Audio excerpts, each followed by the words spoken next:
जी, मैं कह रहा था कि sociolinguistics studies language in relation to society.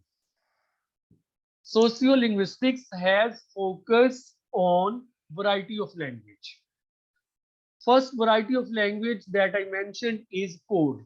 यानी सबसे पहले हम जिस वैरायटी ऑफ लैंग्वेज को देखते हैं वो कोड है जिसको स्टडी किया जाता है. अब ये कोड जो है ये स्टैंडर्ड नहीं रहता बल्कि इसके अंदर डिफरेंट वेरिएशंस देखे जाते हैं. वो वेरिएशंस उसके रीजन के लिहाज से हैं. वो वेरिएशंस दो लैंग्वेजेस को या मोर देन टू लैंग्वेजेस के यूज की वजह से. तो पहला आप स्पेस के लिहाज से या रीजन के लिहाज से जो लैंग्वेज का वेरिएंट देखते हैं that is called dialect.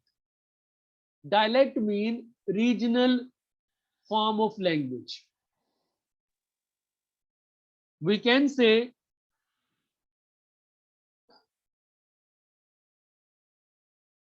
African English, Australian English, American English, Indian English, they are dialect of English.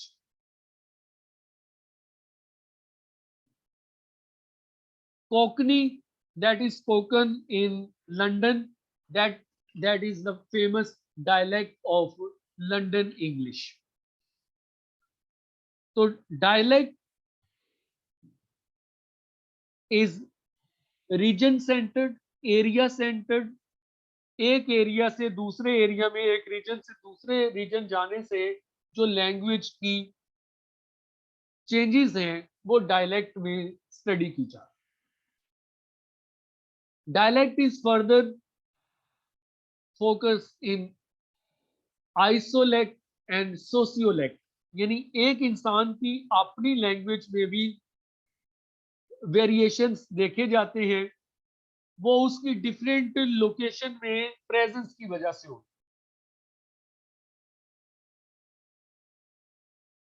इसी तरह एक ही सिटी के अंदर भी, एक ही रीजन के अंदर भी लैंग्वेज यूजर की कैपेसिटी, उनकी क्लास, उनकी सोशल पोजीशन जो है वो एक वैरायटी प्रोड्यूस करती है दैट इज कॉल्ड सोशियोलेक्ट.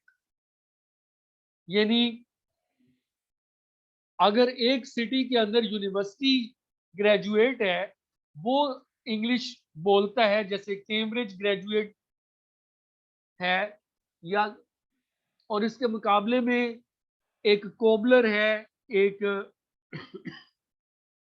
कुक है, तो उनकी लैंग्वेज में आपको एक डिफरेंस नजर आएगा. That is the focus of sociolect. Isolect में एक ही करेक्टर, एक ही इंडिविजुअल हमारा फोकस है, लेकिन वही इंडिविजुअल जब स्ट्रीट में होता है तो कौन सी लैंग्वेज की वैरायटी यूज करता है, जब वो चर्च में होता है तो तब उसकी लैंग्वेज की वैरायटी क्या होती है, और जब वो जो है वो यूनिवर्सिटी में होता है तो उस वक्त क्या, कौन सी लैंग्वेज जो यूज करते हैं. तो हम अपनी लैंग्वेज से ही इसकी एग्जांपल ले सकते हैं कि हम जब अपने घर में जाते हैं तो अपने तब किस तरह की लैंग्वेज यूज करते हैं. कम पढ़े लिखे लोगों से, जैसे किसी प्लम्बर से, इलेक्ट्रिशियन से बात करते हैं, उस वक्त कौन सी लैंग्वेज होती है. और जब आपने अपने बॉस से बात करते हैं तो उस वक्त कौन सी वैरायटी ऑफ लैंग्वेज जो है वो यूज की जाती है. इसके बाद आ जाते हैं कि language are not pure. Languages have interaction with other languages, and there are, you can say, always borrowing and lending process. Mostly societies are bilingual. ज़्यादातर जो societies हैं वो bilingual या multilingual. अब bilingual means के by mean two languages are used simultaneously. तो उर्दू बोली जा रही है, इंग्लिश बोली जा रही है, ये बाइलिंगुअल जो है वो एक प्रोसेस है. French and English are used in English society और कैनेडियन सोसाइटी. और अगर ये more than two languages and that is multilingual. अब ये जो बाइलिंगुअलिज्म है ये एक वैरायटी जनरेट करता है, that is called diglossia. Diglossia mean coexistence of two language at the same point। अगर हम अपनी बात करें तो हम हमारे पास इंग्लिश और उर्दू या पंजाबी और उर्दू जो है वो को एग्जिस्ट कर रही है, that can be example of diglossia. हम जिस वक्त हमें पता है कि हमारा जो टारगेट ऑडियंस है वो उसको समझ जाता है, तो हम उसके साथ दोनों लैंग्वेजेस में अपनी कन्वीनियंस के मुताबिक बात करते हैं। लेकिन जब हमें पता है कि हमारा जो हमारी ऑडियंस है, हमारा जो लिसनर है, वो सिर्फ एक ही लैंग्वेज जानता है, तो उस वक्त हम बिल्कुल जो है कोड्स मिक्सिंग नहीं करते, हम कोड स्विचिंग नहीं करते। कोड मिक्सिंग का मतलब तो यही है कि दो लैंग्वेजेस को मिक्स किया जा रहा है, दो कोड को मिक्स किया जा रहा है। और कोड स्विचिंग का मतलब ये है कि एक लैंग्वेज के स्ट्रक्चर से आप स्विच कर रहे हैं दूसरे लैंग्वेज के स्ट्रक्चर की तरफ। अभी एक सेंटेंस मैंने उर्दू में बोला, दूसरा इंग्लिश में बोला, तो that is the example of code switching. But if I mix two codes, that can be called code mix. इसी तरह लैंग्वेज में इस चेंज को स्टडी करने के लिए कि कहाँ लो लैंग्वेज हाई लैंग्वेज में कन्वर्ट हुआ, कहाँ इंग्लिश जो है वो जर्मन में कन्वर्ट हो गई, कहाँ जो है इंग्लिश जो है वो फ्रेंच में, या फ्रेंच जो है वो इंग्लिश में कन्वर्ट हो गई। तो इसके लिए आइसोग्लास से इसको स्टडी किया जाता है, और वो लाइन या वो ग्राफ जो इसको डिटरमिन करता है, दैट इज कॉल्ड आइसोग्राफ। ये तो वो लैंग्वेज है कि पहला था कि लैंग्वेज जो है वो चेंज करती है, तो एक स्टैंडर्ड लैंग्वेज है, एक बाकी उसके डायलेक्ट्स। फिर अगली बात हुई कि जो डायलेक्ट्स हैं उनके अंदर सोशियोलेक्ट हो सकता है, आइसोलेक्ट हो सकता है। फिर अब ये हुआ कि societies are not pure linguistically, they can have multiple languages, and if two languages coexist, that is diglossia। और जो लैंग्वेज यूजर्स हैं वो दोनों लैंग्वेजेस को यूज कर रहे हैं, बाइलिंगुअल बने हुए। अब ऐसा भी हो सकता है कि दो ऐसी लैंग्वेजेस के स्पीकर इकट्ठे हुए हैं, उन्होंने आपस में कम्युनिकेट करना है, लेकिन वो दोनों एक दूसरे की जबान नहीं जानते, तो वो दोनों एक इंटरेक्शन शुरू करते हैं जिसमें दोनों के जो स्ट्रक्चर्स हैं वो यूज किए जाते हैं, और उसमें जो है वो एक अंडरस्टैंडिंग जो है वो ग्रेजुअली डेवलप होना शुरू कर। That is called language of transaction. That language of transaction is named pidgin, khichdi. हमारे इधर लाहौर में लफ्ज इस्तेमाल होता है गुलाबी उर्दू। गुलाबी उर्दू का मतलब ये है कि वो जबान जिसमें पंजाबी मिक्स की गई। तो इसी तरह pigeon is, you can say, language where other language is mixed because of necessity। दोनों लैंग्वेज के जो यूजर्स हैं वो सेंटेंस स्ट्रक्चर अपना ही फॉलो करते हैं, लेकिन एक दूसरे की वोकैबुलरी बारो करके कम्युनिकेशन की कोशिश करते हैं। पिजन की नेक्स्ट स्टेज, जब उसके लैंग्वेज के रूल्स, दो लैंग्वेजेस के इंटरेक्शन से एक लैंग्वेज इमर्ज करे और उसके रूल्स भी फिक्स हो जाए, या पिजन लैंग्वेज यूजर की नेक्स्ट जनरेशन जो है वो नेटिव स्पीकर जो है वो पैदा करे, that is called creole. Creole वैसे तो कैरेबियन रीजन में और सम अफ्रीकन कंट्रीज लाइक अल्जायर्स जो है वो एग्जिस्ट करती है, लेकिन इसको फिनोमिना के तौर पर हर ऐसी लैंग्वेज के लिए हम लेबल कर सकते हैं जहां शुरू में तो पिजन थी, जैसे एक पाकिस्तानी और एक चाइनीज में, दोनों एक दूसरे की जबान नहीं जानते। ट्रांजेक्शन लैंग्वेज के तौर पर उन्होंने आप एक लैंग्वेज अडॉप्ट की, यानी दोनों के मिक्सचर से। और हो सकता है कि अगली जनरेशन में ना वो प्योर उर्दू रहे, ना वो प्योर चाइनीज रहे, बल्कि वो एक नई लैंग्वेज की फॉर्म में डेवलप हो जाए, that can be called creole language for the sake of communication has generated a phenomenon that is called lingua franca.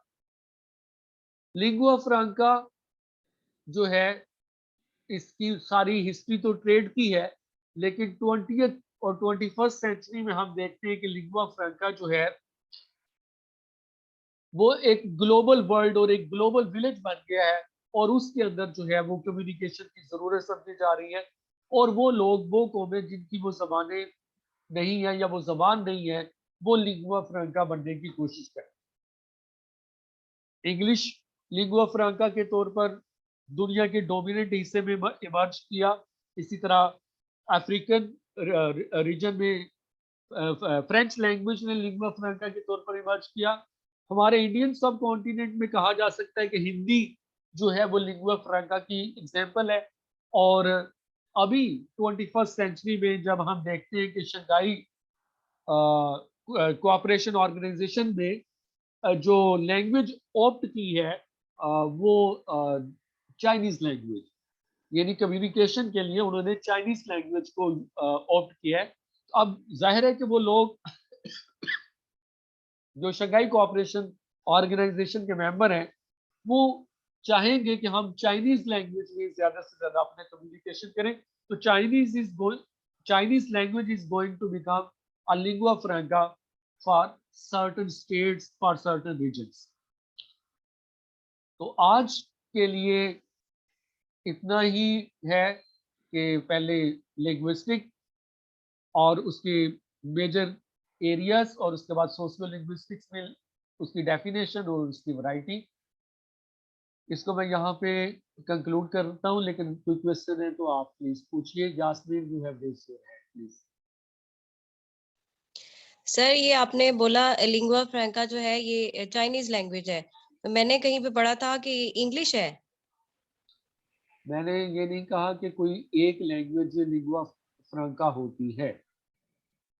कोई भी लैंग्वेज जो है वो लिंगुआ फ्रैंका हो सकती है। दुनिया की हिस्ट्री में बहुत सारी जबानें लिंगुआ फ्रैंका रह चुकी हैं। ठीक है, 20th सेंचुरी में मैंने अभी कहा कि एक खास तौर पे जो पोस्ट वर्ल्ड वार पीरियड था उसमें ऐसा दुनिया को एक इम्प्रेशन दिया गया कि एक ग्लोबल विलेज बन गया, और ग्लोबल विलेज में आपकी जो है वो एक कम्युनिकेशन एक जरूरत है, और उस जरूरत के लिए इंग्लिश को लिंगुआ फ्रैंका के तौर पर इंट्रोड्यूस कराया। लेकिन मैंने कहा कि अभी 21st सेंचुरी में जो शंघाई कोऑपरेशन ऑर्गेनाइजेशन ने जिस तरह से एक स्टेप लिया है कि उन्होंने इंग्लिश को अपने कम्युनिकेशन के लिए ऑप्ट नहीं किया, उसकी मीटिंग्स जो है वो चाइनीज में होंगी, तो जाहिर है कि चाइनीज ही फिर जो है ना उस पर्पस के लिए लिंगुआ फ्रैंका हो। Okay sir. Excuse me sir. Yes yes please. Sir मेरी क्लास नहीं ज्वाइन हो पा रही थी, मेरी काफी लेट हुई, तो ये जो आपने अभी वर्ड बोला है लिंगुआ फ्रैंका, ये बेसिक कॉन्सेप्ट क्या है ये? Lingua फ्रैंका mean language used for the sake of communication. ऐसी लैंग्वेज में आमतौर पर जो कल्चरल एस्पेक्ट ऑफ लैंग्वेज होता है वो लेस फोकस हो जाता है, और कम्युनिकेशन नेसेसिटी ज्यादा फोकस होता है। तो ओके सिर्फ अपनी बात दूसरों तक पहुंचाने के लिए इसका यूज होता है। इंग्लिश जो है वो चूंकि पिछली सदी में भी और इस सदी में भी अभी तक लिंगुआ फ्रैंका के तौर पर बड़ी हद तक यूज की जाती है। Ayesha, Alia please quickly. Sir आपने पिजिन का बताया कि जब दो लैंग्वेजेस मिक्स कर दी जाती हैं और उनका कोई सेंटेंस स्ट्रक्चर नहीं होता, उसके बाद आपने बताया कि अगर स्ट्रक्चर आ जाए तो क्या होता है सर, वो पैरोल क्रियोल, होता है क्रियोल जी बिल्कुल। Sir, PAROLE। नहीं नहीं, क्रियोल CREOLE। और सर आइसोग्लोस क्या बताया आपने? आइसोग्लॉस तो डाइग्लोसिया को स्टडी करने का एक पैरामीटर्स है, एक जो है वो तरीका है। Okay sir. सर आपने बताया है बाइलिंगुअल सोसाइटी का, और उसमें फिर आप आगे बता रहे थे कि जब दो लैंग्वेजेस को एग्जिस्ट करती हैं उसको डायग्लोसिया कहते हैं। हाँ, और यही फिर हमने पिजन के बारे में बात की कि जब हम नहीं लैंग्वेज एक अ, लैंग्वेज को दूसरी लैंग्वेज के साथ मिक्स करते हैं। ऐसा है कि जब हम डाइग्लोसिया की बात करते हैं तो it means speaker knows two languages. ठीक है, जैसे आप अगर ठीक है। पाकिस्तान में रह रही है तो आप बाइलिंगुअल हैं इंग्लिश और उर्दू के साथ, लेकिन आपके नेबरहुड में ही एक बंदा है वो इंग्लिश और उर्दू के साथ बाइलिंगुअल नहीं है, वो हो सकता है कि पश्तो और उर्दू के साथ बाइलिंगुअल। ठीक है, तो बाइलिंगुअल एक तो इस तरह से है कि ठीक हो गया speaker sir. Speaker knows two language. Pidgin में speaker knows only one language. आप यूं समझे कि एक पश्तो बोलने वाला और एक पंजाबी बोलने वाला इकट्ठे हो गए, इकट्ठे रह रहे हैं। अब वो आपस में गुजारा जो चलाएंगे ना, वो पिजन हो, और वो गुजारा वाली जबान सर पिजन। जी सर ये मुझे पिजन की समझ आ गई थी, लेकिन डायग्लोसिया में भी दो लैंग्वेज एग्जिस्ट कर रही हैं, उसमें दोनों लैंग्वेज आता होता है जो जी बिल्कुल बी बिल्कुल है मेंबर, हाँ और वो दोनों यूज भी कर सकता है कोड मिक्सिंग के थ्रू और कोड स्विचिंग के थ्रू। जी बिल्कुल। ठीक है सर, थैंक यू सर। यानी डाइग्लोसिया जो है वो लिंक है बाइलिंगुअल के साथ। जी। जी सर ठीक है। Khadija please quickly. Hello. Sir ये जो लिंगुआ फ्रैंका आपने बताया है वो मल्टीलिंगुअल में आएगा?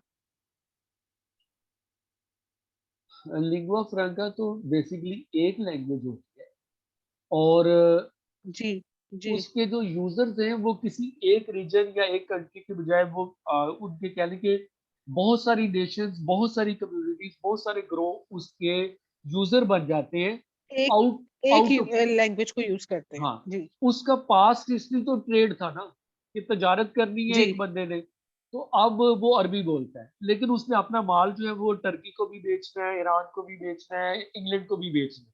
ठीक है, जी तो वो कोशिश करते थे कि आमतौर पर जो सी पोर्ट होती थी या हार्बर्स होती थी, तो वहां पर वो ना कोशिश करते थे कि कोई एक ट्रांजैक्शनल लैंग्वेज बन जाए जिसमें वो कम्युनिकेट कर सके।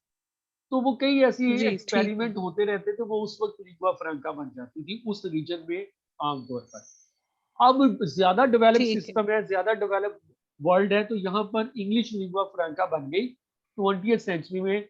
कहा जाता है कि फर्स्ट वर्ल्ड वार के बाद, लेकिन definitely after second world war English became lingua franca. जी ठीक है। ठीक। Next please. I think no one is there. Okay जी, यहाँ मैं अभी लिंग्विस्टिक को कंक्लूड करता हूँ और मैं शुरू कर रहा हूँ history of English literature.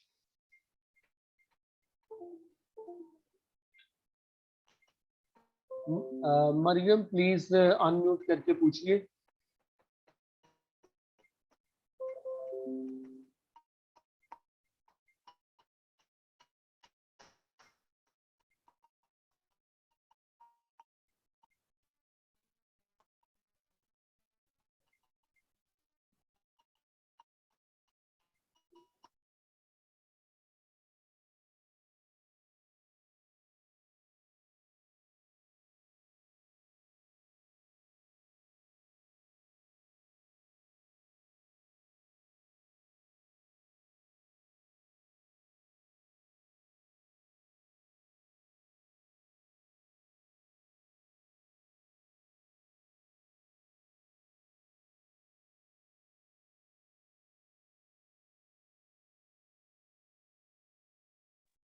Hello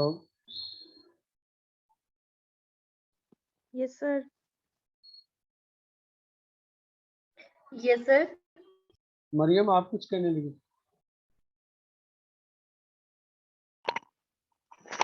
sir please जरा डायलेक्ट को एक्सप्लेन कीजिए एक दफा। डायलेक्ट मीन रीजनल लैंग्वेज या regional expression of language.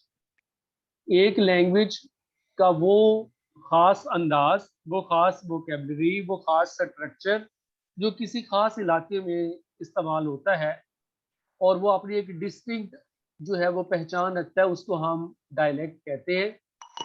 London में कोंकणी डायलेक्ट है जो कि इंग्लिश की एक वेरिएशन है और उसको जो है हम कोंकणी डायलेक्ट कहते हैं। ठीक है sir.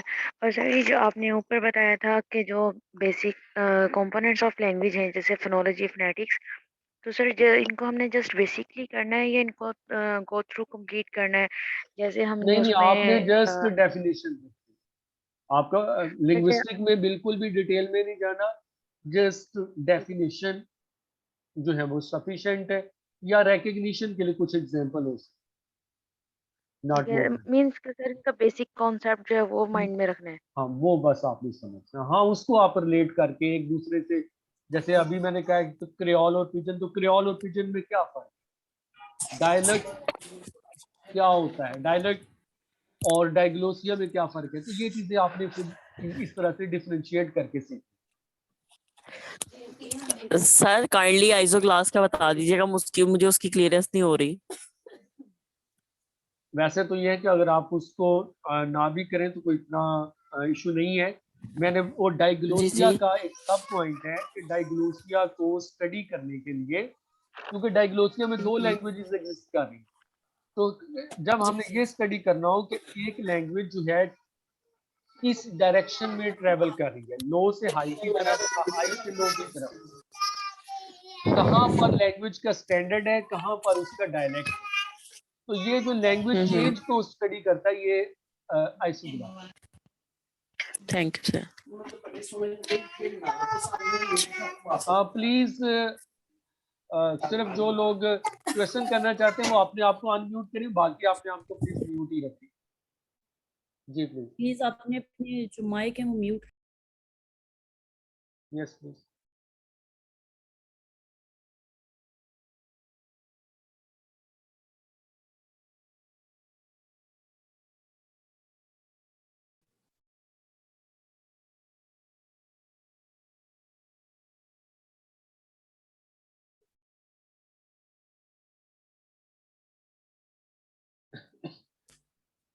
Excuse me sir.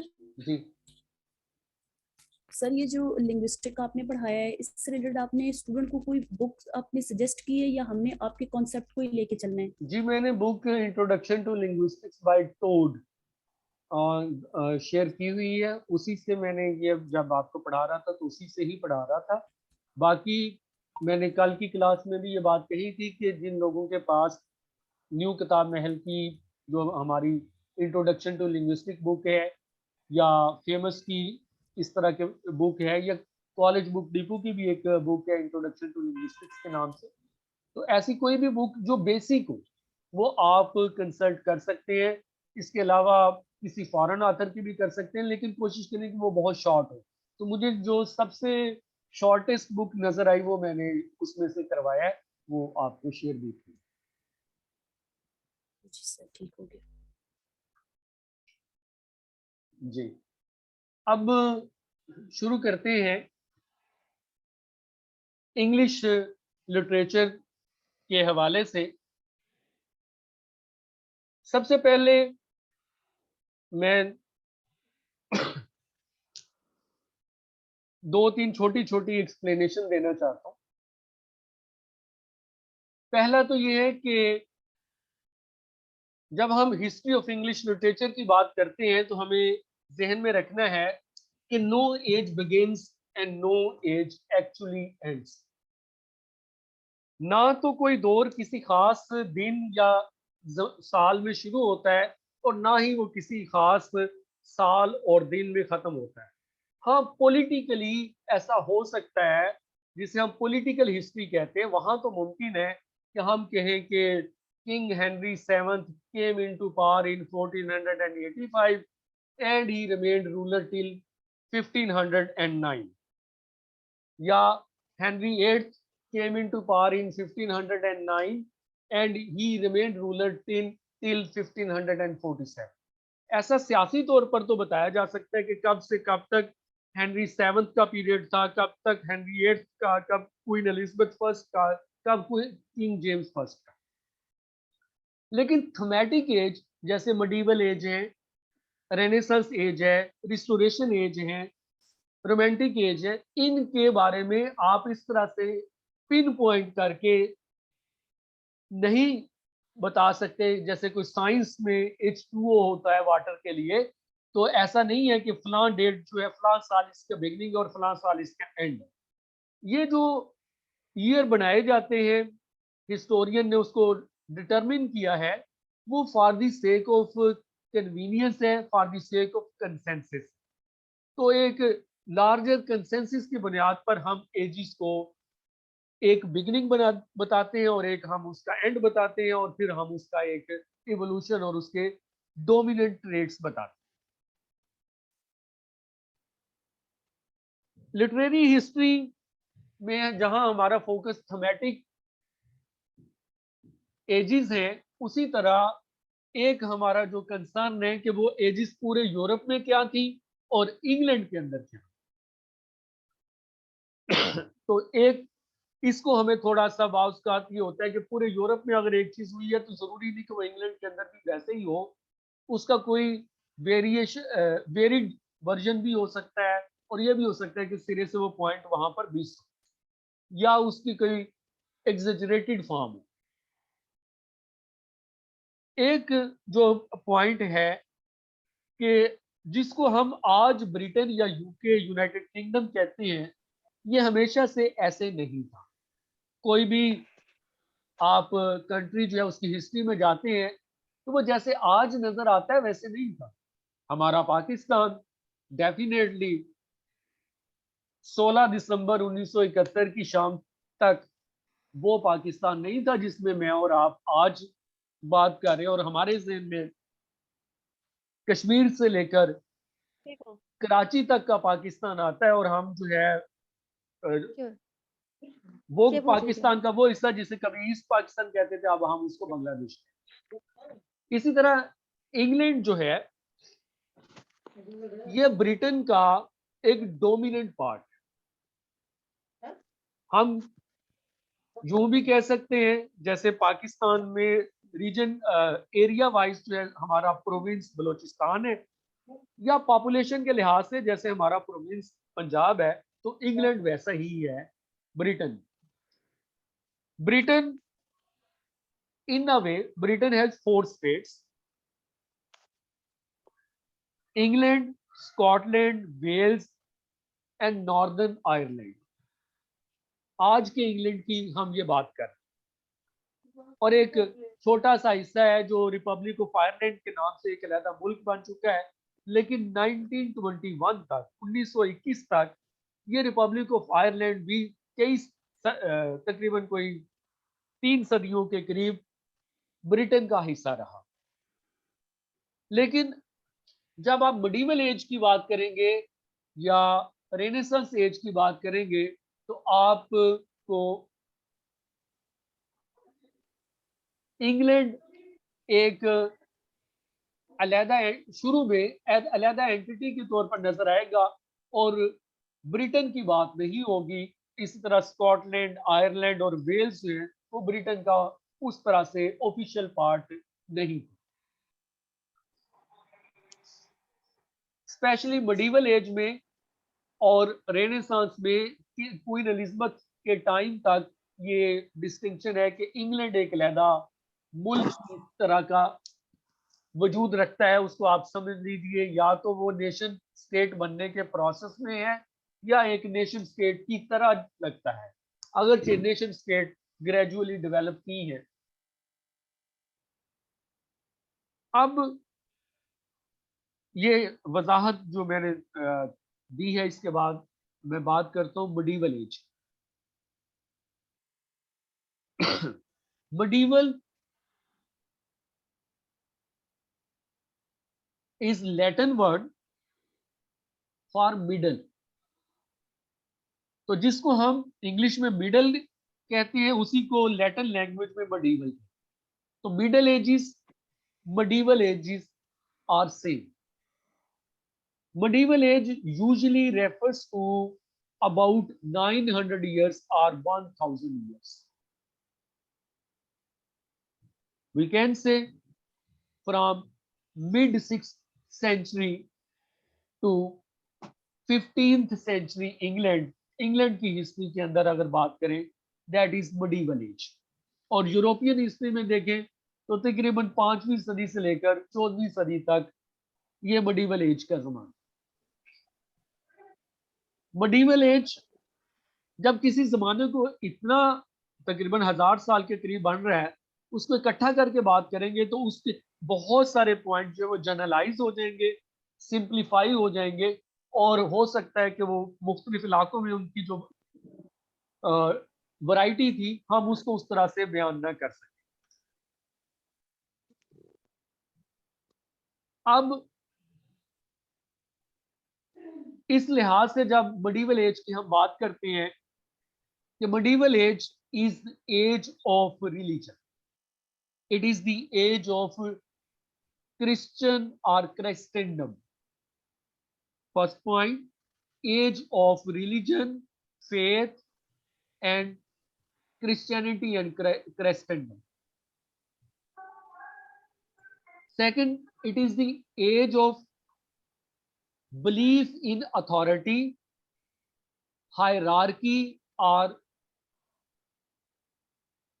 chain of beings.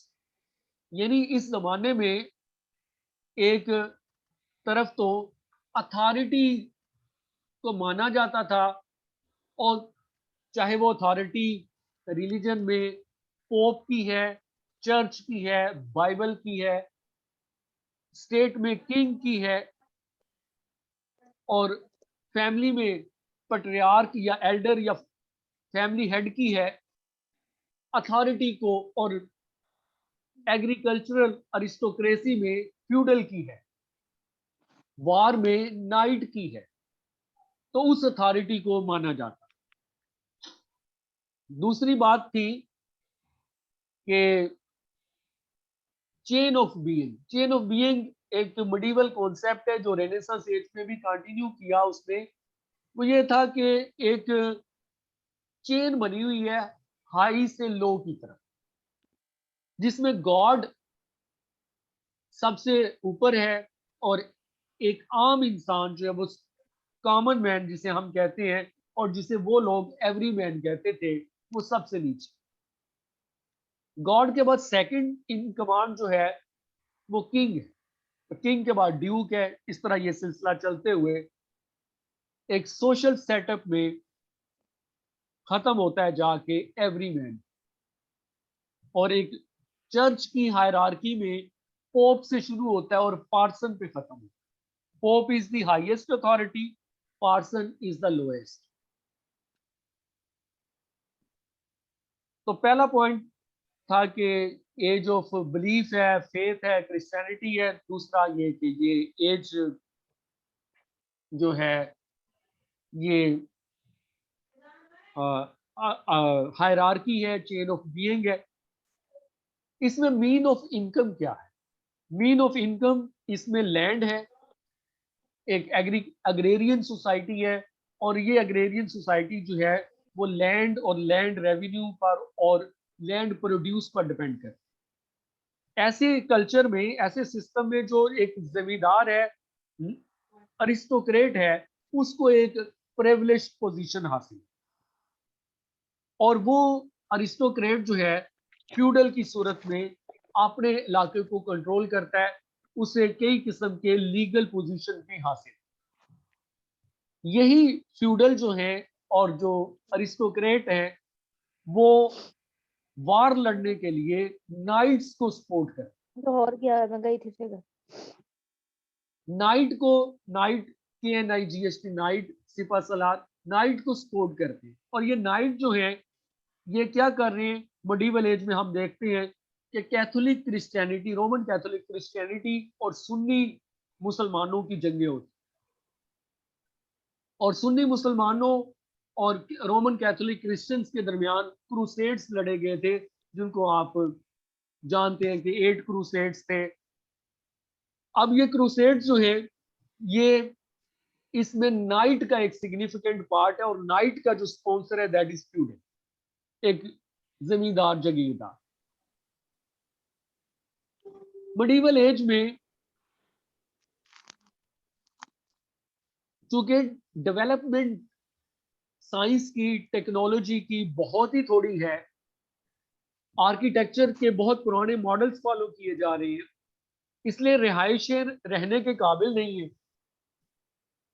और मकानात जो हैं उनसे एक स्टिंक की स्मेल सी आती रहती है, और भी बहुत सारे लिविंग के प्रॉब्लम्स हैं। लेकिन इन सबसे बड़ा प्रॉब्लम प्लेग्स का है।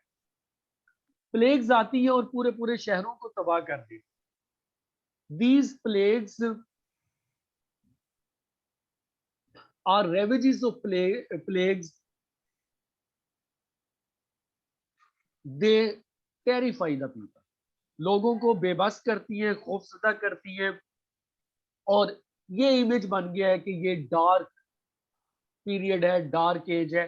तो मिडिवल एज को प्लेग्स की वजह से या इग्नोरेंस की वजह से, दोनों रीजन से डार्क एजेस का नाम दिया। इसी मिडिवल एज में जो एजुकेशन है, ज़ाहिर है कि वो मैसेज के लिए, आवाम के लिए तो नहीं है। हाँ, सिलेक्टेड वहाँ एक एजुकेशन होती है एलीट की और स्कॉलर्स की, जिनको स्कूल मास्टर्स एक बाकायदा से एक टर्म जो है उस जमाने में यूज की जाती थी। दे वर द लर्निड फेलो, जो कि नॉलेज जो है वो ट्रांसमिट कर। रिलीजियस क्लासेस बहुत ज्यादा पावरफुल है, कोई चर्च पावरफुल है, और चर्च के अंदर जो है वो कई किस्म की करप्शन जो है वो आ चुकी है, जैसा आप prologue to the Canterbury tales में डिफरेंट कैरेक्टर जो रिलीजियस कैरेक्टर है उनकी करप्शन की सूरत में। मिडिवल एज जो है उसमें एडवेंचर्स हैं, वॉर्स हैं, एक्सपीडिशंस हैं, यानी कंकर करने के कई जो है वो एफर्ट्स और कई जो है वो प्रोग्राम चल रहे हैं।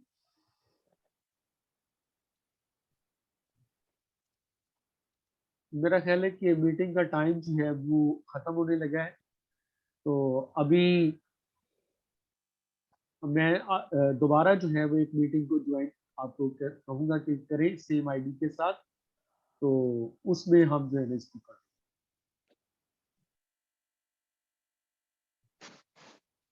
Okay sir. Okay sir.